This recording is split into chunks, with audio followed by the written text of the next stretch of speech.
Alright guys, it's Tuesday morning. The girls are sleeping in a little bit, so I'm going to take the Fang out for another ride and just basically trying to break it in. We put about 50-60 miles on it yesterday. It drove really well, really happy with it. Those high-speed gears that are in it, I mean, I got up to 65 with no problem yesterday, and it was just cruising smooth. Don't have an RPM gauge yet, or any kind of electronic gauge to really tell me what my RPMs are, but I mean, the engine wasn't struggling at all. It wasn't tacked out. Very, very smooth. Get a little bounce at about 55 or so, but once you get over about 58, it balances out. Of course, we've got the old tires on it still. Steve hadn't got the tires on it yet, so I'm going to drive it some more today, see how it does. We'll be taking it back to Steve today to let him get the AC in it, the new seats, and the tires all the way around, and coming back and picking it up and putting more and more miles on it, getting all the, hopefully a lot of the gremlins and bugs worked out if I find any. So far it's been really well. Air pressure builds up good. I don't have the central tire inflation system hooked up. It wasn't hooked up to begin with, so I'm just leaving it undone. The tires are holding good pressure, even though they're the old Maypop tires. So we're just going to take her out and get some more miles on her before we go meet Steve today and drop her off with him to finish up that work, and then hopefully in about 2 to 3 weeks we'll be back up here to pick it up again, and I'll drive it, and then hopefully sometime around the first of the year I'll have the Habitat on, and then I'm ready to start building. So just watch us drive, guys.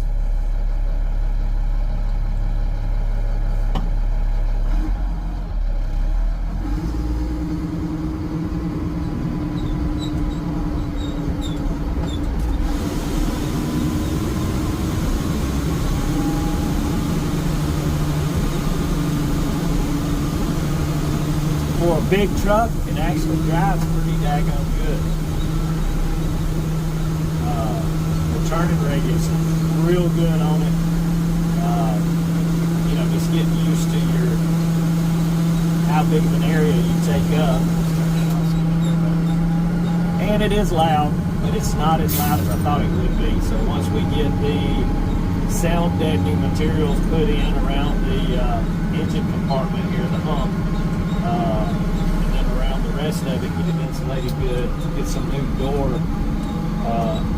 weather stripping, and I'll put on. I mean, you can pretty much drive this thing one hand, and it does it. You know, it turns really well. Lucky's looking over there. He's got his head hung out the window. Second gear, oh! After you drive it for a little while and it warms up, it smooths out on the shifting. I think I read somewhere that it takes a little while of driving it for the computer to really learn and get the shift pattern synchronized. So I'm not sure if that's true. That's what I've read. You know, a few posts.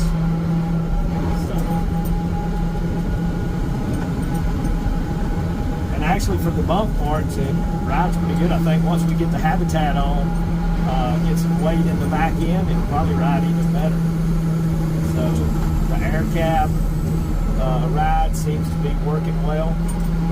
Probably will still have to change those bags out because all the rubber on here, I would imagine, looks good and is in pretty good condition. But once I start driving it a lot and really using it, that dry rot on it will probably start to show.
right, guys, man, that'll put a smile on your face.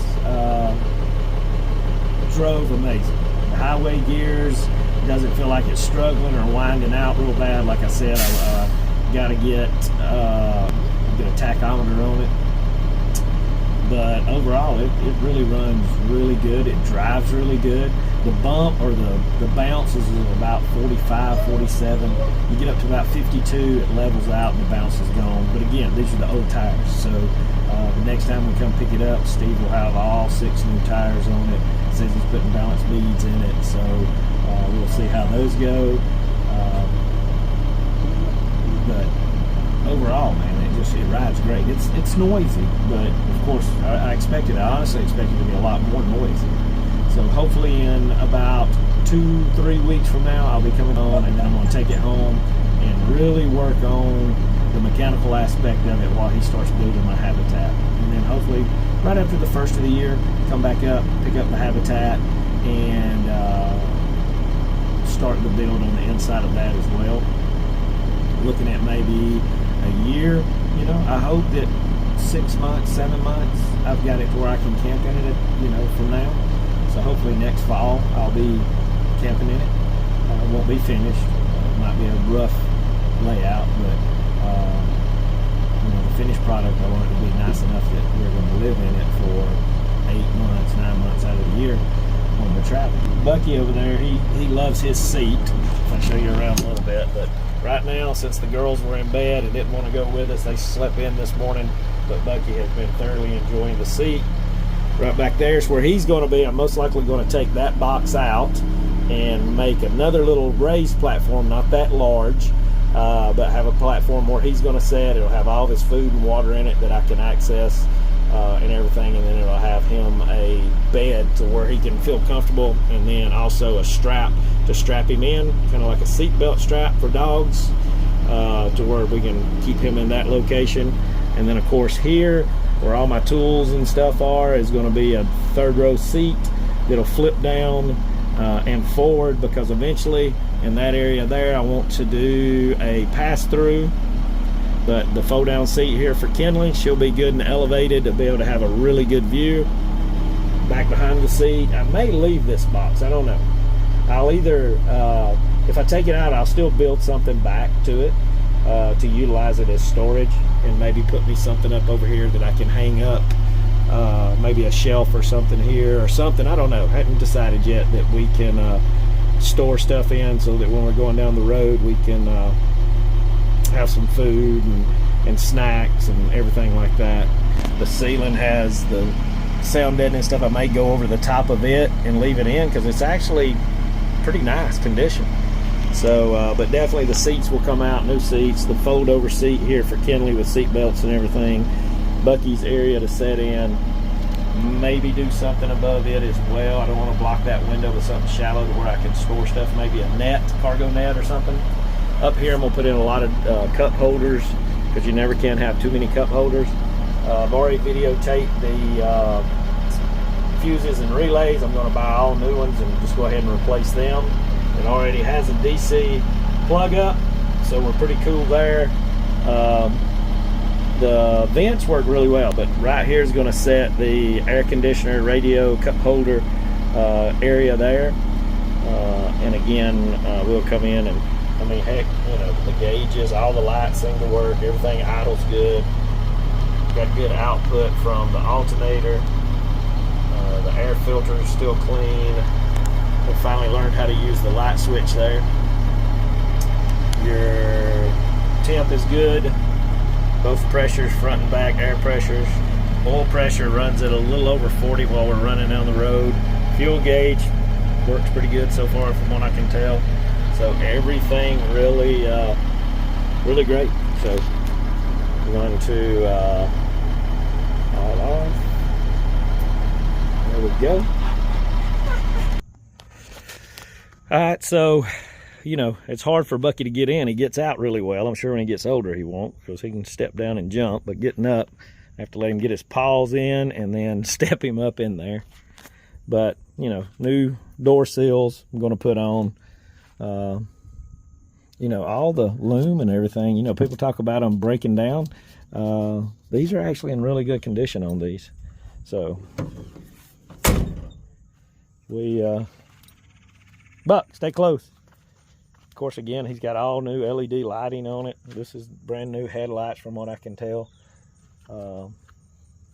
This is the only one that wasn't changed out to new. So, but even the hoses, wiring, and everything is, I don't see any cracking. Now, of course, on the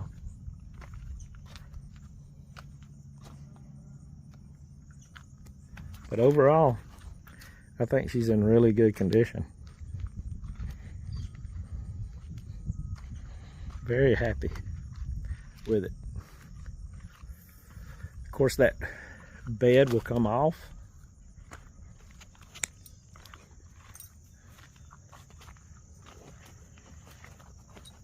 Again, new lights. All LED lighting. Here, I think it's going to be my cook, like where I have an outside kitchen, storage box, outside kitchen, cook things and tables. Over here, under this one, I'm probably going to put a storage box with everything that I need for outside, possibly tools and stuff like that. It'll fit up under this area right here. Thinking about putting the spare tire up underneath there, where you can have a crank over here somewhere that lets it down, kind of like on a conventional truck. This side will most likely be the generator. I'm going to set it up for a generator, maybe end up doing a diesel generator. I've got a Honda generator now that I'll probably put there for temporary, but eventually I'll have a diesel generator there with more storage and stuff there. Maybe a small box here if it'll fit. Not really sure how it'll fit, but right here I'll probably put 2 propane tanks. This will come down here and come straight down like I've seen on the other ones, and we'll have 2 propane tanks there that stack, go front to back. And then of course, somewhere back here on this side, I'll probably do a gray water tube tank. Most of my most of my supply tanks are going to be on the inside.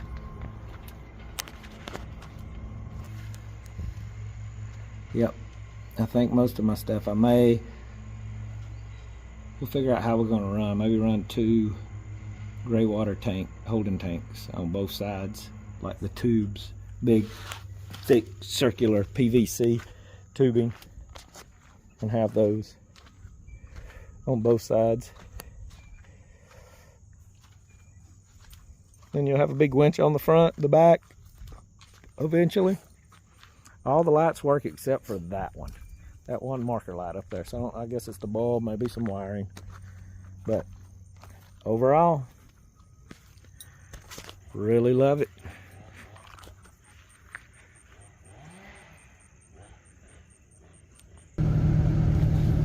Alright guys, we just made the pit stop at Old Mickey D's. We picked up Little Monkey's Happy Meal.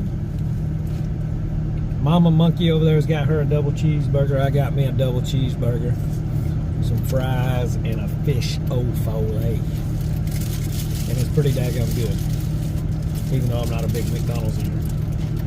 So we just got finished with Steve at Tracks Off Grid, and you know, grateful for him for taking time out of his busy day. I know he's got a lot of projects going on. You know, him sharing what all he does, kind of an overview of how he does it, his philosophy on things. I've really give the monkeys a hard time today. They've kind of had to just sit around and wait, but now we're fixing to go do some fun stuff and hopefully find Little Monkey back there, a playground at this next camp site that we're going to. Can I get a yeah buddy, mama? Yeah buddy. Yeah buddy. She's hiding because she's stuffing her mouth. Little Monkey, can I get a yeah buddy? Yeah buddy. Bucky, Buck, can I get a yeah buddy? I think he said yeah buddy.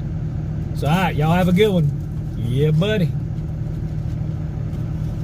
4-hour drive from Louisville, Kentucky, tracks off grid, is Floating Mill. Yep, right. Floating Mill Park. And so we've got us a campsite that's right on the lake, pretty quiet through the week. Kenley's got her a playground that's just right behind the campsite, so I think she's happy. Grace, you happy? Yeah. How about old Bucky? Bucky, are you happy? So this is the little playground. Over there is Beulah and Big Bertha. Right there's the rest of the view. A lot of campers, but it's kind of quiet.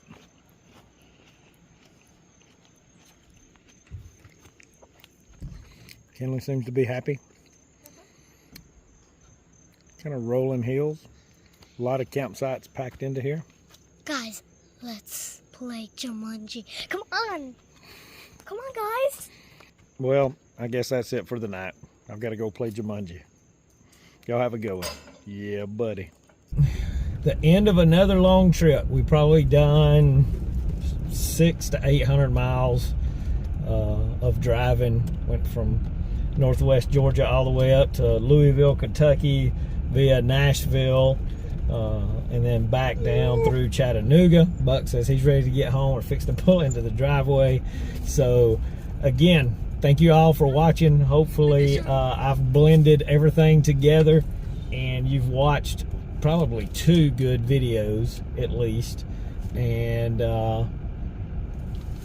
hopefully by the time I get these posted it won't be that long before we're going to pick the truck up and get you some more videos, and then hopefully I'll be able to give you video after video while I work on the truck. So we appreciate it, guys. Y'all have a good one. Stay blessed. Can I get a yeah, buddy? Yeah, buddy. Yeah, buddy. See ya. Anyway, shorty. Yeah, buddy.